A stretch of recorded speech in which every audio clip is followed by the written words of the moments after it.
When a person goes missing, one of the first things that investigators do is examine their personal life, often checking phone and bank records to try to piece together their last moments. Sometimes, these clues can leave investigators with more questions than answers and give way to some of the strangest missing persons cases ever. Number 5. Canada has seen a rise in missing Indigenous people over the last couple of decades. These mysterious disappearances have brought to the forefront the conversation about the relationships between First Nations Indigenous communities and the police and what other resources can be put in place. One such case is that of 28-year-old Abigail Andrews, who was last seen on April 7, 2010 in Fort St. John, British Columbia, Canada. At the time of her disappearance, Abigail was 3 months pregnant and was last seen walking home from a friend's house. Abigail spoke to her mother at around 7 p.m. on the evening of her disappearance, and they spoke about how she was excited about becoming a first-time mother. According to a neighbor, Abigail left her apartment on 99 Avenue, and the pair made casual conversation where she mentioned she was going to visit a male friend. Abigail's mother told her to phone her once she'd gotten home, but that call never came. She also never showed up to her 2 jobs at FSJ Fashions and the Frontier Bar and Grill. 2 days later, on April 9, 2010, Abigail's parents filed a missing persons report after they'd failed to make contact with her. When speaking to news outlets, her father said, quote, "She was very excited about getting all this baby stuff. We got a high chair, a stroller, a playpen, teddy bears, clothes. She had Pampers that she was stockpiling. She was stockpiling food, all kinds of garments and goodies in preparation for the birth of this child. It's extremely out of character for her to just lose touch with us." Despite numerous searches, no trace of Abigail has been found. The RCMP also found that there's been no activity on any of her bank cards since she disappeared. Abigail's family are now appealing to anyone with information to please come forward. Abigail is described as having shoulder-length brown hair and hazel eyes. She's believed to have been wearing black pants, a white t-shirt, a dark vest, and a black trench coat. She's known to have been carrying a purple leather Guess brand purse and a pink 8230 BlackBerry flip phone. Abigail also has distinctive tribal art tattoos on her lower back and has surgical implants in her chest that have serial numbers that can be obtained from the investigating authorities. If you have any information, you're asked to contact the RCMP Serious Crime Unit at 1-778-290-3900. Coding case number 20103291. Number 4. The case of the Springfield 3 is perhaps one of the most mysterious disappearances in modern U.S. history.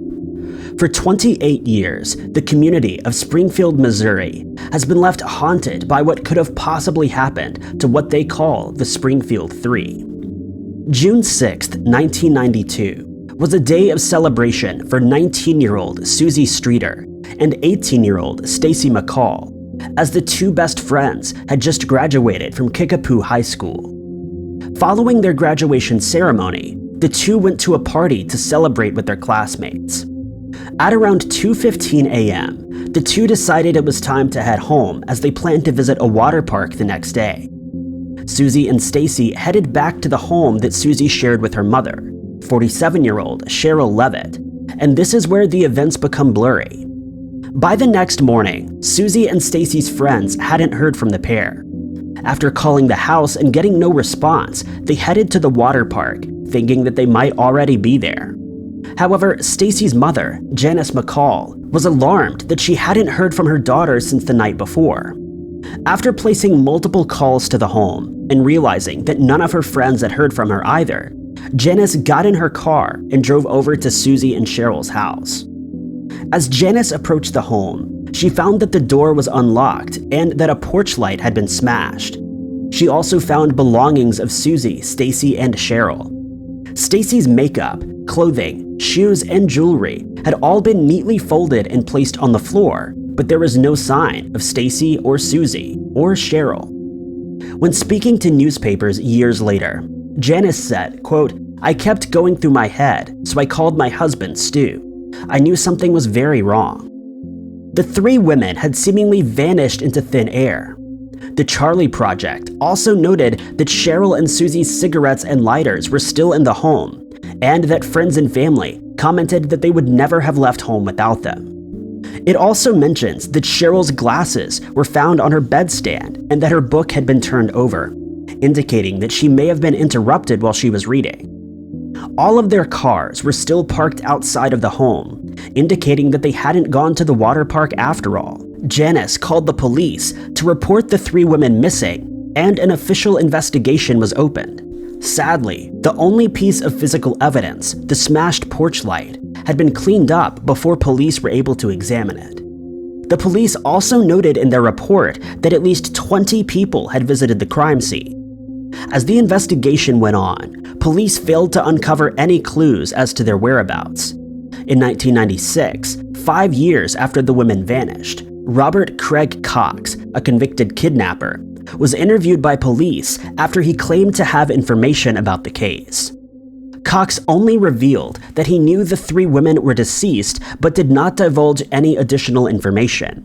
He quickly became a person of interest as he was in Springfield, Missouri at the time of the disappearances.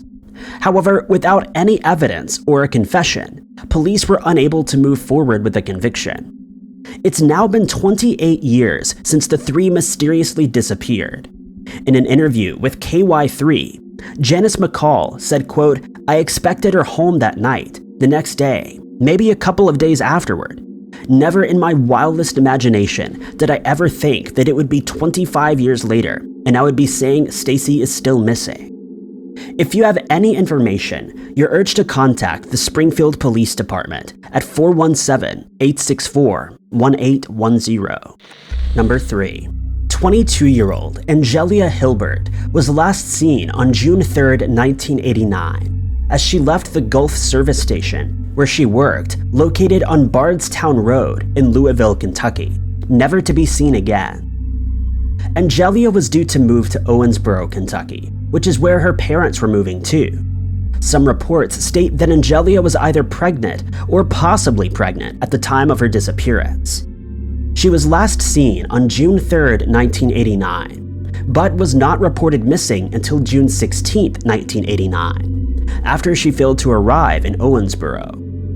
Her parents were concerned as she kept in regular contact with them via phone calls, and when she never arrived for the big move, she was officially reported missing. During the investigation by Louisville Metropolitan Police Department, they found that Angelia was last seen on June 3rd at around midnight in the Dry Ridge Road area. Eyewitnesses remembered seeing Angelia's four-door gray 1982 Pontiac J200 in the area, but no further details about this account have ever been provided. 10 days after she was reported missing, on June 26th, Angelia's abandoned car was recovered from the car park of the Toy Tiger Lounge in Bardstown, Kentucky. On a Facebook post made by the Help Find Angelia Hilbert group, a woman named Lisa commented, quote, "Angelia and I were roommates until a few weeks before she disappeared. She was scared of her husband and he had threatened to kill her. Law enforcement has not commented on this, and we can't find any other sources that mention her being married." Angelia Hilbert was 22 years old when she was last seen on June 3, 1989. She's listed as endangered and missing and was possibly pregnant at the time. She's described as a white female, 5'4", and 117 pounds with strawberry blonde hair and hazel eyes. She has a scar on her back due to a metal rod being put in her back to correct scoliosis. Angelia was last seen wearing an orange top with blue jeans, a men's high school class ring, a gold ring with a yellow stone, gold stud earrings, and a gold watch. If you have any information, you're urged to contact the Louisville Metropolitan Police Department at 502-574-7120, quoting case number 89021-548. Number 2. 19-year-old Luke Durban has not been seen since the early hours of May 12, 2006, after going on a night out with friends in Ipswich. On the 11th of May, 2006, one of Luke's friends, Alex, had taken the weekend off work to come and see his friends and family. Alex worked as a chef in London, so weekends off were a rare occasion for him, and he wanted to make the most of it. Luke left his home riding his new motorbike to Alex's house located in Woodbridge. Luke and Alex were joined by another friend, Zach, and the trio had planned to meet at Alex's house and then get a taxi into Ipswich. Luke left his keys, phone, and a spare pair of clothes at Alex's house for the next morning. However, Luke would never return to collect these. When they got to Ipswich, they visited the Zest nightclub, but just hours in, Alex had to go home after becoming too intoxicated. Luke and Zach were determined to have a good time, and while Zach went to get more drinks, they lost each other in the sea of people. It's known that Luke left Zest nightclub, headed towards Ipswich train station. Station attendants told him that no trains were running and Luke left.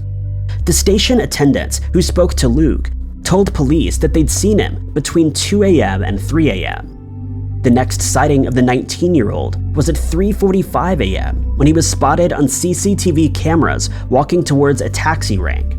Sadly, Luke left his wallet at home and was unable to get a taxi back. The last confirmed sighting of Luke Durman was at 4 a.m. when CCTV cameras captured him walking along Dog's Head Street.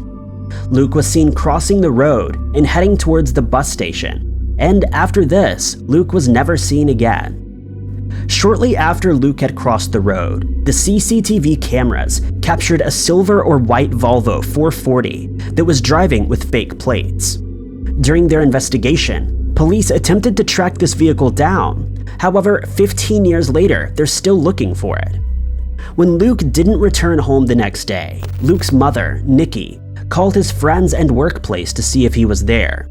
To her horror, no one had seen Luke since the night before, and she immediately called the police to report him missing.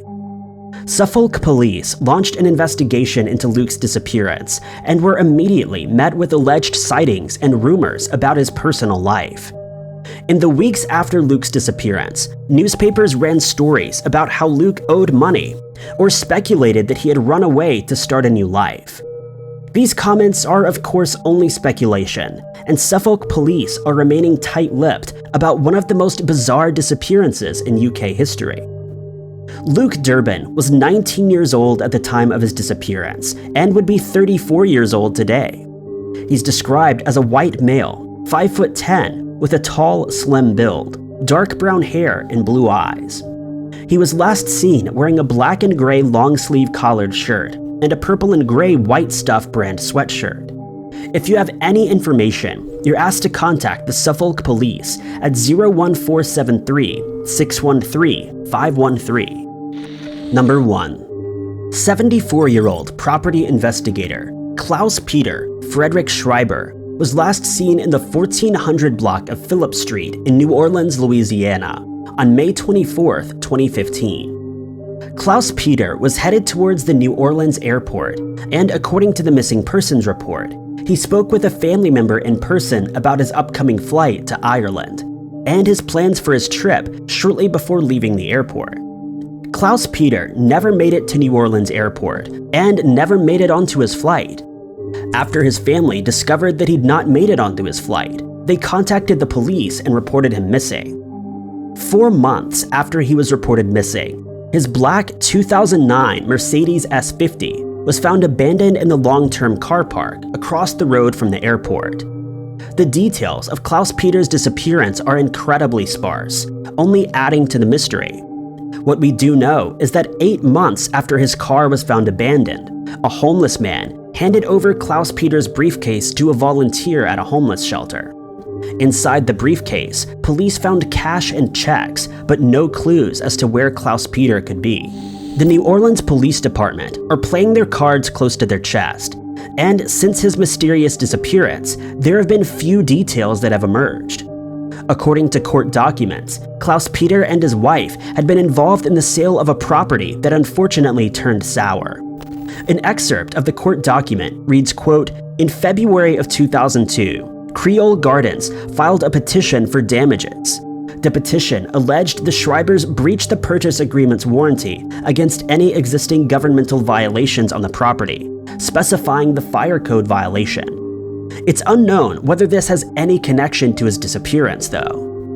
Klaus Peters was last seen on May 24, 2015, and is described as a white male with graying hair and blue eyes.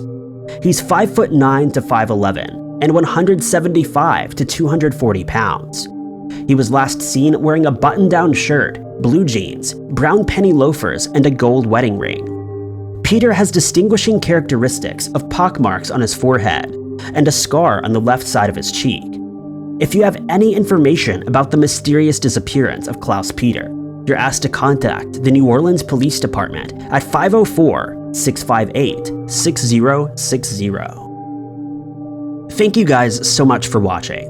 If you like this video, be sure to click that like button. Also, don't forget to subscribe and click that notification bell to keep up to date with all of our future uploads. But I've been Ty Knotts, and I'll catch you guys in the next video.